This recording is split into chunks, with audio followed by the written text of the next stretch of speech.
こんにちは。お元気ですか？一人暮らしの1ヶ月の生活費、今月もやっていきたいと思います。先月8月の生活費の紹介となります。いつものように固定費、変動費、社会保険料の順番で説明していきたいと思います。そして最後に1ヶ月の生活費で何にどれくらい使っているのかの円グラフを、出してますので、よろしければ最後までご覧ください。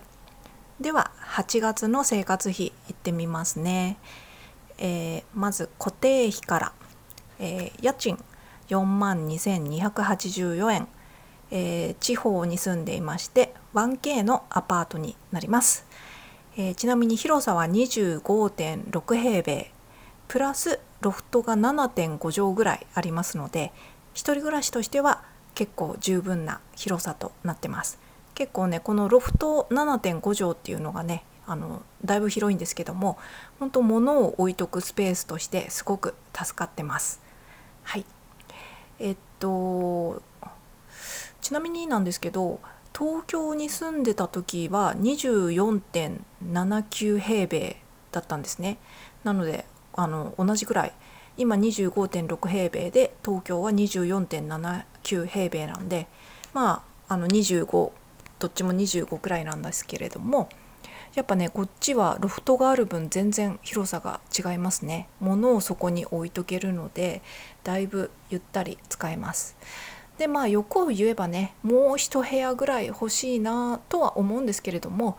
一人暮らしとしては掃除する手間とかを考えたらね、もしかしたらこれが私にはちょうどいいのかもしれないななんていうふうに思ってます。そしてね、私は車を持っていないので、すごく場所は立地は便利なところに住んでます。駅から徒歩2、3分、スーパーとコンビニも徒歩2、3分ってことでね、歩きで全て賄えるところに住んでますので、それはすごく立地的には気に入ってますね。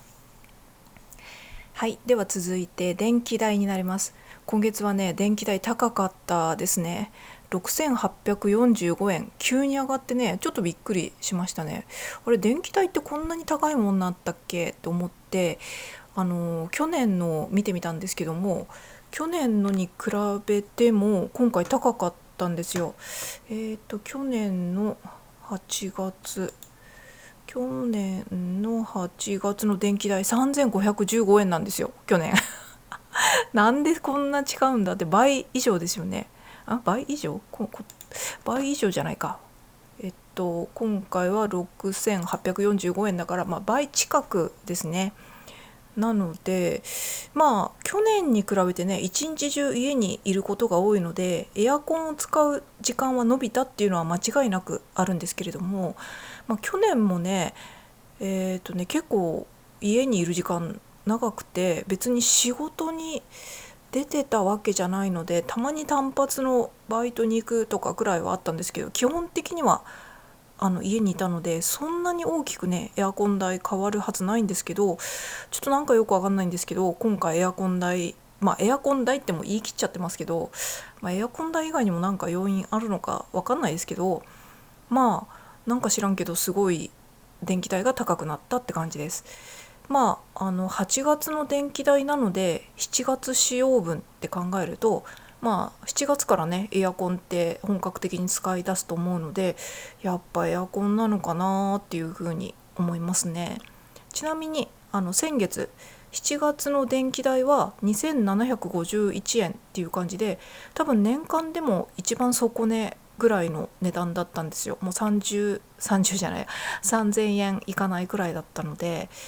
7月の電気代ってね、6月の使用分っていう風に考えたら、6月なんてね一番気候がいいからエアコンも何も使わないとかだったと思うので、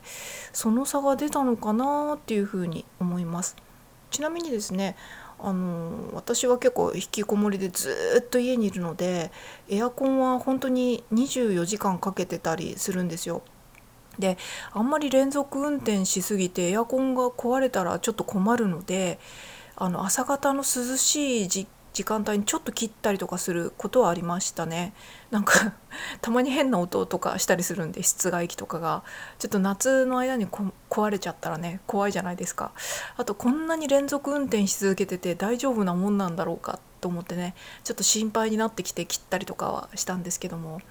まあ真夏なんでね、無理はしないようにしようと思ってたんで、基本的には24時間つけてたような感じです。ただここ数日ね、9月に入ってから急に気温がね、涼しい時は涼しくなったりとかしたので、夕方とかね、朝方とかね、別にエアコンを休ませる目的じゃなくても、ちょっと気持ちいいから風入れてみようかななんて思ってエアコンストップして窓開けたりとかしてたので、これからはねエアコンに無理をさせずに、暑いなっていう時だけつけれるっていう感じになるかもしれないですね。とにかくね、先月まで8月までかな、エアコンは本当に24時間稼働なので、連続で、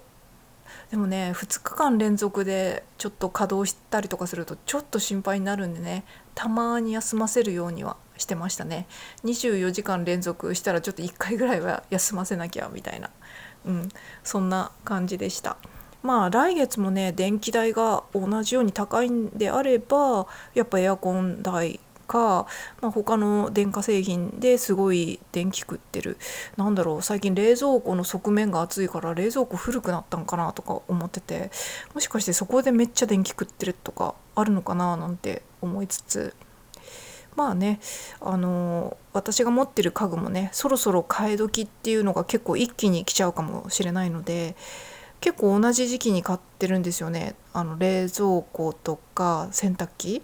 だからね、その辺が一気にね壊れるとねちょっときついなと思ってるんで、ちょっと頑張ってほしいなとは思ってますね。はい、では続きましてガス代ですね。ガス代3450円。今回ガス代は安かったですね。年間の底値なんじゃないですかね。やっぱガス代って電気代と逆で、暑ければ暑いほどガス代低くなるっていう感じですよね。ちなみに先月がね3900円で、先月も安い方だったんですけども、さらに450円かな安くなって、今回は3450円でした。今ガスを使ってるものとしたら、シャワー浴びる時のシャワーとかって言ってもね、もう夏で暑いからね、一番低い温度で、しかも水と混ぜて浴びてるぐらいなんで、大したガス代はそこであんま使ってないと思いますし、あとはね料理、ガスコンロなんで料理もするんですけれども、夏って暑いじゃないですか。だからね料理する回数が減ってるんですよね。そういう意味でもガス使うのがね低くなってるんじゃないかなっていうふうに思います。あとね同じ時間使ってもね、冬の寒い時期に使うガスとね夏のこの暑い時期に使うガスではね、同じ時間使ってもねきっとね金額っていうのは変わってくるかと思いますので、そういう意味でもガス代が今底値なのかなっていうふうに思います。では続きまして水道料金ですね。3435円。水道料金支払いは2ヶ月に一遍なので、ここに載せてる金額は、その2ヶ月分の半分の金額を、載せて1ヶ月分として載せてます。ちなみにこれは、6月7月使用分の料金になりますね。6、7月使用分が6870円だったので、その半額として3435円っていう風に今月分としてます。いつもね3000円前後なんですけども、今回はちょっと高かったなと思いましたね。いつもね高くても3100円とか3200円くらいなんですよね。だけど今回は3450円って初めて言ったんじゃないかなと思ったんですけど、何水そんな使ったんだろうってちょっと分かんないんですけど、分かんないやっていう感じですはい。で携帯電話は1081円、楽天モバイルの、多分最安プランの3ギガまでだったら使用量が3ギガまでだったら1080円っていう料金なので、今回も底値になってますね。家にいる間は Wi-Fi につないでるので、基本的にはこの底値で毎月ね、携帯電話の料金は1080円、もうたまに81円ってなる1円のことはちょっとよくわかんないんですけど、とにかくそんな感じです。で、続きまして Wi-Fi ですね。ソフトバンクエアーを使ってます。で、3678円。これは普通の料金なのかなって思いますね、 Wi-Fi の中で。ちなみに、契約から2年間はこの料金なんですけれども、3年目に入ると、5368円になるプランになってます。なのでね、もうすぐ多分3年入っちゃうので、1690円くらいかな、値上がりするっていう予定になってます。で、以上が固定費でした。固定費はね、いつもだから水道光熱費が高いか安いかによってその金額の変動になるんですけども、ちなみに、今回の水道光熱費は、電気ガス水道料金で13,750円でした。で、先月、7月の水道光熱費は1万飛び86円だったので、3644円高いっていう感じでしたね。今回はね、ガス代とかは安くなったけれども、電気代がべらぼうに上がりましたね。電気代がね、先月よりも4000円以上上がったので、ちょっとびっくりしたっていう感じでした。はい、では続きまして変動費いきますね。まず食材費14,694円。これは自炊する時の食料ですね。食材を買った時の金額になります。スーパーとかでね。で、だいたいいつも2万円前後なんですけども、すごく今回安いですね。ちなみにね、前回もね、前回15,908円なので、前回も16,000円くらいで、うわ安いなと思ったら、今回はさらに安くなってました。で、ストック食材とか買わなかったのかなって思ったんですけど、お米とか調味料とかね。ただね、思い返してみるとね、味噌とかお茶っ葉とかね、お酢とかオリーブオイルとかちょこちょこ買ってるので、そんなにね、普通ぐらいかなと思ってるんですけど、だからね、多分ね、今回はやっぱ暑くて料理したくなくって食材を買う機会が単純に減っちゃったっていう感じですね。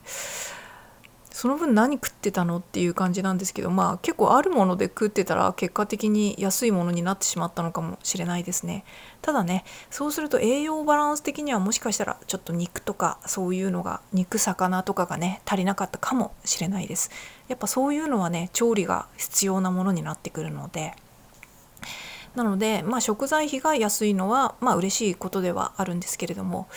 健康的にはどうなんだろうっていう感じで、そんな感じですね。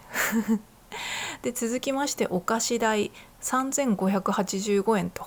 今回はちょっと高かったですね。3月ぐらいからね、お菓子代すごく減ってた時期があったんですけれども、毎月毎月ちょっとずつ元に戻ってきちゃいましたね。お菓子代、お菓子代前回は2056円で、前々回はいくらだ、前々回はお菓子代が1412円とか、結構ここ数ヶ月安かったんですけれども、今回はね、お菓子いっぱい買っちゃったのかなっていう感じです。ただね、このお菓子代っていう定義なんですけれども、何を入れてるかっていうと、食材費以外のいわゆる栄養を補給するための食べ物ではなくて、私が娯楽として食べてるものをお菓子代っていう名目で入れてるんですね。なので食パンとかね、パンとかもここに入ってるんですよ。パンもそんなちょくちょく買うわけじゃないんですけども、食パン代とか、あとね、夏の間はね、カルピスとかそういう飲み物、ちょっと嗜好品の飲み物って言ったらいいのかな。あとね、甘酒の甘酒ドリンクも結構ここ数ヶ月ハマって飲んでたんですけども、この原液っていうのかな、原液みたいなドロドロしたやつを1回分の小分けになってるのが売ってて、それをお湯とか水で薄めて飲むんですけども、結構冷やし甘酒にハマってちょこちょこ買ってましたね。でこれもお菓子代に入れてました。だからカルピスとか甘酒代が結構かかったっていうのと、あとこの夏の間炭酸水もね結構買うんですよね。炭酸水もね毎日飲んでるわけじゃないんですけど、多分感覚的に1000円弱ぐらいだから、多分800円とか900円分くらいは1ヶ月で買ってるんじゃないかなっていうふうに思います。なのでこの炭酸水とかカルピスとか甘酒とかそういうので、2000円まではいかないにしても1500600円とかね、わかんないけどそれくらいはいってるかもしれないですね。うん、まあなのでいっかって感じですね。あと今年の夏はねそんなにアイスをバカスカ食べてないっていうのがね、私なりにこう偉いなって思ってるポイントなので、そうアイス代は結構少ないはずです。はい、続きましてコーヒー豆ですね。今回は3100円コーヒー豆でかかってます。もうねコーヒー豆本当はいろんなお店で買いたいんですけれども、基本的にこういう生活でございますので、コスパのいいお店で買ってます。ただ安いだけじゃなくていい豆をそこそこ正常なというかお値段で売ってくれるお気に入りのお店がありまして、でそこのお店がね郵便局のメール便ってあるじゃないですか。そのメール便でネット注文で届けてくれるので、しかも焙煎したその日の豆を必ず入れて送ってくれるところなんですよ。でお豆ももちろん美味しいし、ちゃんとスペシャルティーコーヒーだし、なのでそこのお豆を毎回買うようにしています。で大体ねっていうか毎回必ず 400g 買ってるんですよ。100g のシングルオリジンを4種類買うので毎回 400g 買ってるんですね。で私1杯入れるのに私のレシピは 15g 使ってるんですね。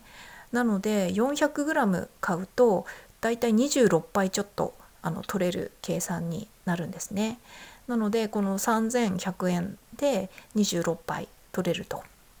で私コーヒーはね週に2回から3回飲んでるんですよ。なのでそうするとだいたい2ヶ月から2ヶ月ちょっとぐらい持つ計算になるんですよね。たまに週4回ぐらい飲んじゃう時あるんですけれども、逆にたまに週1回しか飲まない時が稀にあったりとかするんですけど、とにかくね習慣的に飲むんじゃなくて今日は飲むぞっていう感じで楽しみとして飲むようにしてます。そうそんな感じでなので先月とかはねコーヒー代なかったですけども、今月はコーヒー代が入ってますね。だいたい2ヶ月ちょっとに1回買ってます。はい、では続きまして生活用品1348円ですね。今月は少なかったですね。生活用品って毎月毎月すごく金額にばらつきがあるんですよね。結構ストックして買ったりとかするじゃないですか。洗剤とか、トイレットペーパーとか、いろんなものをね。なので買う時は結構金額が多くなるんですけど、買わない月は買わないみたいな。でやっぱり夏ってね出歩くのが暑かったりするのでこういう薬局とかも行くのめんどくさかったりするので、それで金額が低くなってるのかななんて思いました。あまりねネットでは買ってないんですよね。生活用品はねやっぱ近くの薬局で買うのが、一番安いし、なんか自分で見て選びたいっていうのもあるんですよね。はい、そんな感じで今月は、生活用品が安めだったと。はい、続きまして、医療健康もうこれも毎月同じですね。これはスポーツジム代ですね。健康を維持するためのこれは高いですけれども命綱みたいなもんですので、ここは8,000円かかってます。はい。で最後にですね、この0円0円0円ってなってますけれども、外食カフェ、はい、引きこもりなので行ってません。で趣味教養、引きこもりなので何もお金かけてませんでした。で美容衣類、はい、引きこもりなのであんま美容も衣類も必要ありませんでした大丈夫かなと思うんですけど、私の目標はですね、ここの外食カフェとか趣味教養とか美容衣類っていうところをね、毎月きちんとお金を出すような生活に戻るというのが私の目標でございます。今はね、特別節約してるとかそういう意識全然なくて、普通に生きてると000になってしまうっていうだけなので、ちょっとそういう意味では問題かなっていうふうに思ってます。今ね、同時にお金がない生活をしているのでちょうどいいっちゃちょうどいいんですけどね、いずれ私が元気になってきちんとお給料が収入が得られて、きちんと人間としての活動を営むように戻ったら、カフェ行ったり趣味で何かを買ったり、身だしなみをね整えたりとか、自分の気に入ったかっこいい靴を買ったりとか、そういうところでお金が使えるようになればいいなっていうふうに思ってます。はい、では以上変動費でした。変動費の合計は3000飛び727円ですね。今月もね結構少なめだったかなって思いますね。食材費が低かったのと、最後の3つ000っていうのもありますしね。はい、そんな感じです。では最後に、社会保険料ですね。毎回言ってるんですけども、私は国民年金を今全額免除の申請をしてずっと払ってません。なのでここは0円です。もちろん払ってないので将来的に受け取る年金は低くありますが、今はそんなことは言ってられません。私は1年後生きれてるかどうかの問題なので、もうここはどうでもいいって言ったらちょっと語弊がありますけど、ぶっちゃけでもどうでもいいです。今のことだけを考えてます。で、国民健康保険は2100円で、前年度のね、去年のね収入がすっごく少なかったので、こんな感じでございます。はい、で今回は特別出費もないのでこれで全部ですね。では1ヶ月先月8月の生活費の総合計なんですけれども、9万3600円でございました。だいたいね生活費はいつも10万くらいっていう感じなので、いつも通りかなっていう感じでございます。特にコメントはないって感じですね。そうそう、ここんとこね米がって言ってましたけどね、先月はね8月に買ったのはね2キロの米を1回買っただけですね。で結構お手軽なやつをスーパーで見つけて買ったので1050円だったかな。2キロ1050円の白米を8月の下旬ぐらいに買いました。8月の25日とかそれくらいかなに多分買ってると思います。その米がねもうすぐなくなるってこの前も前回のこの動画でも言ってましたけれども、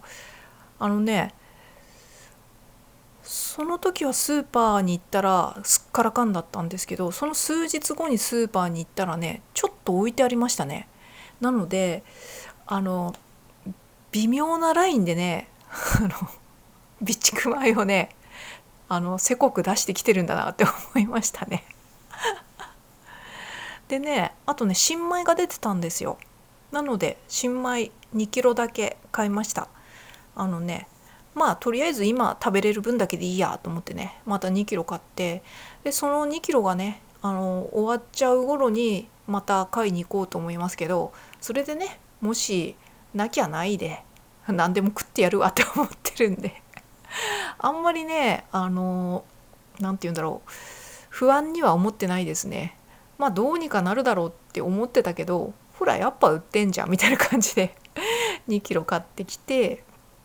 そうそう、どうせそんなことしてる間に新米も出ると思うんで、私の小麦粉生活はね多分始まらずにお米のままいくんじゃないのかなって思います。ただね私はもともといつも玄米を食べてる生活をしてたんですよね。玄米っていうか正確に言うと三分好き、いつも行くスーパーでお米をその場で精米してくれるところがあるんですけれども、そこでねいつもだいたい3キロか4キロ買ってるんですけども、その時に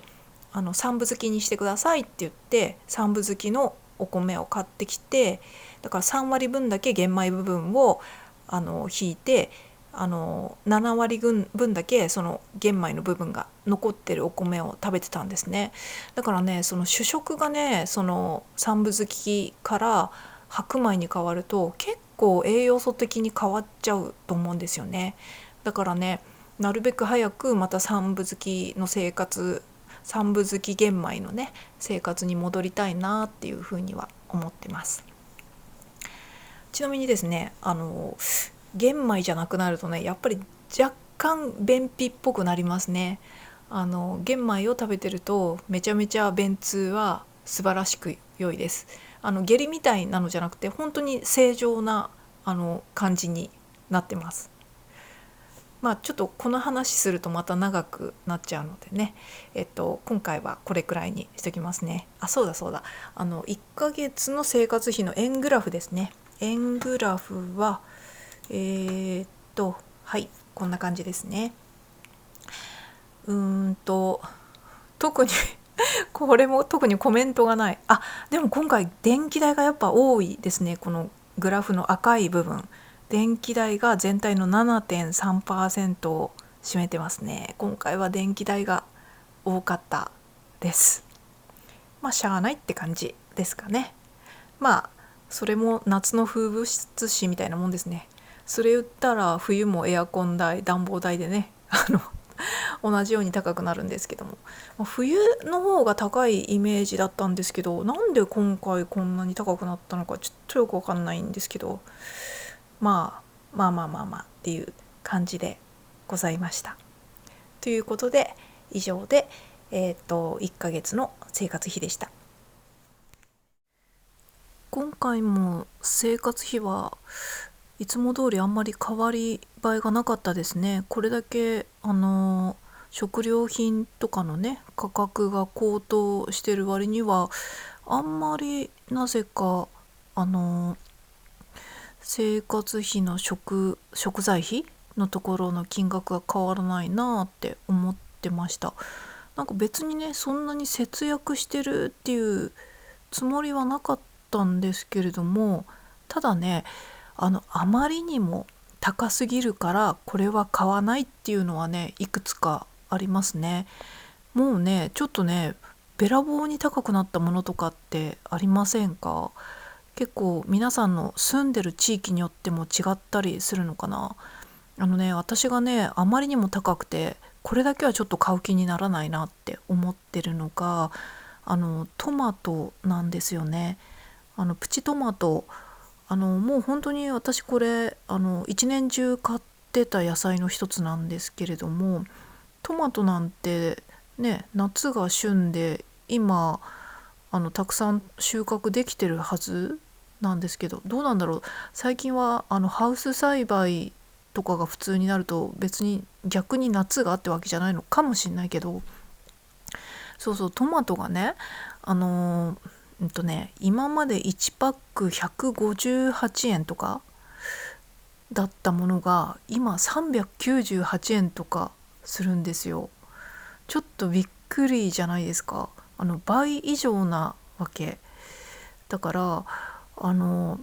さすがにこれはね高いなっていうよりもねなんていうか呆れちゃってで買う気にならないっていう感じですよね。なんか嘘でしょみたいななんか冗談でしょみたいな感じになって、なんかもう買う気になれないみたいなねそうそう、よっぽどねトマトが食べたいとか、よっぽどこの料理にトマトを使いたいとかね、そういうのでもなければ158円だったものがねもう400円くらいになってるのをね買う気にならんつーのみたいなね、そんな感じですよね。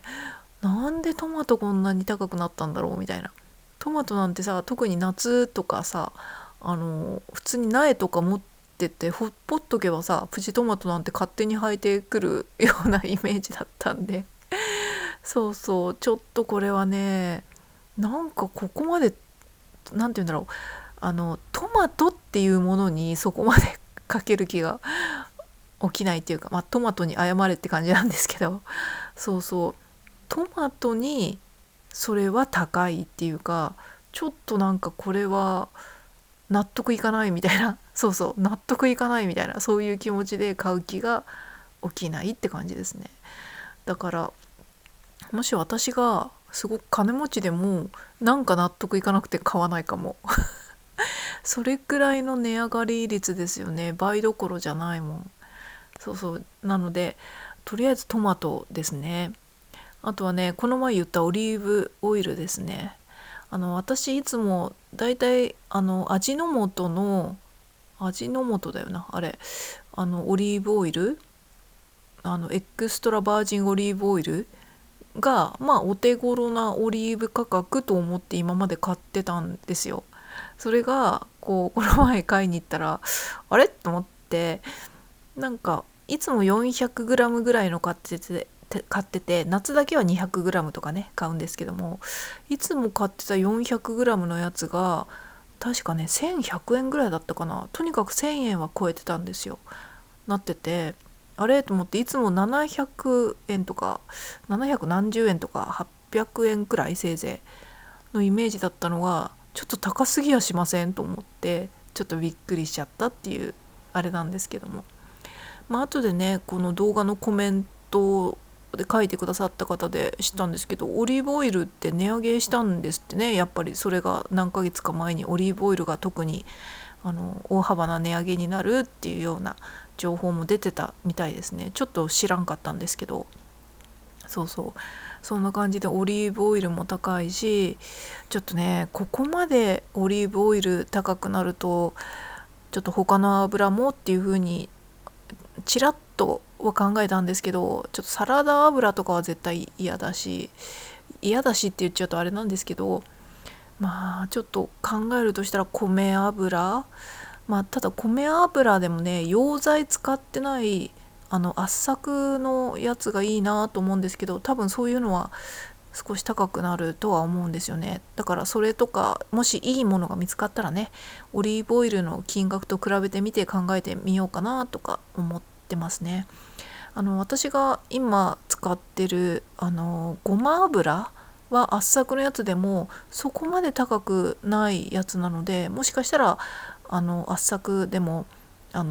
そこそこな金額の米油ももしかしたら探せばあるかもしれないななんて思ってます。まあ、とりあえずねこの前買った200g のオリーブオイルがまだあるので、まあ、その辺はその時また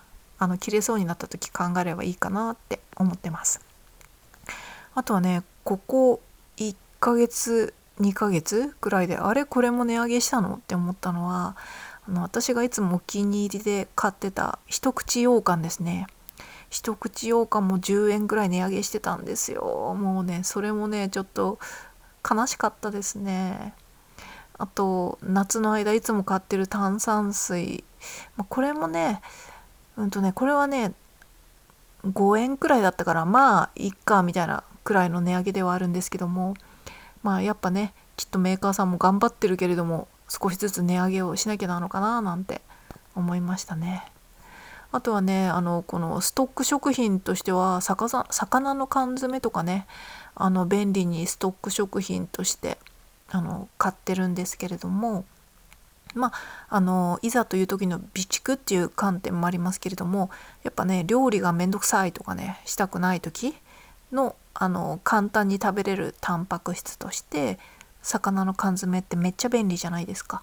だから買い置きとかしてるんですけど、最近ね缶詰1個で250円とか平気でしますよね。1個250円ってちょっと高すぎんって思うんですけど、だから180円とかも全然普通ですよね。そうで、それがね昔この120円くらいで売ってたものが普通に180円とかね、場合によっては200円とかするんで、結構な値上がりでちょっとびっくりしちゃうっていう感じですね。そんな感じで、あとね2日くらい前に気づいたんだけど、なんかねいつも買ってた海苔がね、あれと思って、なんか薄くないと思って、でなんかよく見たら5枚入りって書いてあって、あれこれ8枚入りじゃなかったっけと思って、気のせいかな、これもともと5枚だったのかなとか思って、あれあれって思ったんだけど、この大きい寿司海苔みたいなでかいやつね、私はいつもその海苔を買ってきて自分でこうカットして一口分くらいの6等分くらいにして、折り目つけてビリッて破るだけなんだけど、それでいつもタッパーに入れてたんですよ。でその5枚のやつをいつも通りこう折ってビリッて破って、食べやすい大きさの6分の1ぐらいの大きさにしてタッパーに入れてたら、今までねタッパーの上までパンパンに詰まってたやつがやっぱりねタッパーの8割分ぐらいまでしか6割分くらいかなまでしか高さがなくって、余裕でタッパーに入ってて、今まではねタッパーにパツパツに入れる感じだったのが、上に盛り上がってるのを押して入れる感じだったのが余裕で合間があって、やっぱりこれもともと8枚入りだったのが気づけば5枚入りになってたんだと思って、なんかねすごく切ない気分になりましたね。そうそう、そんな感じで、また値上げいつまで続くんだみたいな、さらにこれまでさらにこれまでみたいな、そんな感じでびっくりしちゃいますね。なんかすでにちょっとおかしいっていうかさ、笑っちゃいますよね。これまでですかみたいな。そうそう。でもね米がね一体新米がいくらぐらいの金額で落ち着くのかがねちょっと気になりますね。お米はね代替できない主食ですし、そのね毎日食べるものが結構な割合で高くなっちゃうとね、それこそ家計に直撃になりますからね。ちょっとねお米はお米こそみんながたくさん食べられる金額で出回ってほしいなって本当思いますよね。なんかねここ最近本当に私も YouTube でねお米の話とかね値上げの話とかね、なんかそんな景気の悪い話ばっかでねちょっと嫌になっちゃうなって思ってるんですけど、でもなんか日常であったこととかをなんとなくふっと思い出して喋ってるんで、最近の日常がまさにそればっかなんでしょうね。本当に。なんか最近あったポジティブなというか楽しい内容ってないかなと思うんですけど、別にね毎日嫌な気分でとか悲しい気分でとか落ち込んでとか不幸な気分でとかいるわけじゃ全然そんなのないんですけど、何か喋るために何かトピックを思い出してっていう風になると、最近はそういうことばっかになっちゃうっていう感じなんですよね。もう本当に本当です。なんだろうな、最近あった楽しいこと、やっぱ冷やし甘酒が思いのほか気に入ったとかそれぐらいですかね。こう冷やし系のドリンクちょっと飲みたくなるじゃないですか。まあいろいろカルピスとか、カルピスがね一番作るの楽ちんなんで、液体なんでね、原液があの便利に飲んでたりとかするんですけど、冷やし甘酒がいいですね。でこのもう甘酒の缶のやつとかありますけれども、あれは若干若干割高なのと、あとゴミが多く出るので、こう原液みたいなのでカルピスみたいにね薄めて飲める甘酒を発見したので、それはすごく気に入ってて、今回の夏のお気に入りですね。そうですね、それぐらいですね、最近のポジティブなことしょぼいしょぼいんですけども、そんな感じで楽しく生きてますので、それではまた。